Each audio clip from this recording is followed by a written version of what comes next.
Selon la méthode de datation samarium-néodyme, elles auraient plus de 3 milliards d'années. Ce sont les roches qui ont formé la croûte terrestre.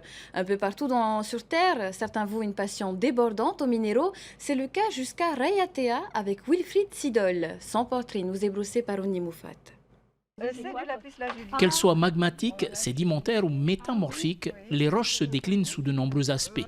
Fluorite, quartz, basalte, obsidienne, certaines plus connues que d'autres comme l'or, le saphir ou le diamant, des minéraux qui passionnent Wilfried. Ah oui, avant tout, c'est une passion personnelle que j'ai développée assez jeune, vers l'âge de 10-11 ans, lorsque mon père m'a ramené des pierres de Nouvelle-Calédonie. Et de là est née cette passion pour les minéraux, pour les roches. Et de plus en plus, je me tourne vers les roches de Polynésie et spécifiquement de Raiatea parce qu'on a des richesses dans notre sol et notre sous-sol, richesses insoupçonnées.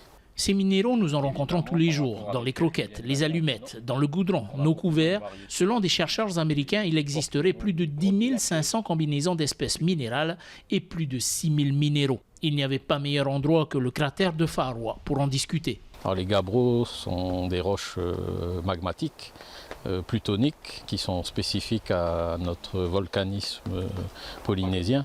Et donc c'est le lieu idéal pour la formation, pour l'information sur les roches de notre pays.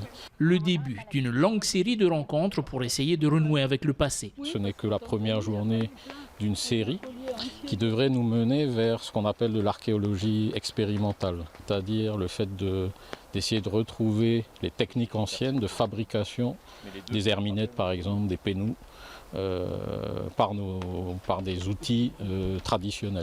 La journée de Wilfried s'est achevée à la source ferrugineuse pour cette fois-ci expliquer la formation de cette eau gazéifiée.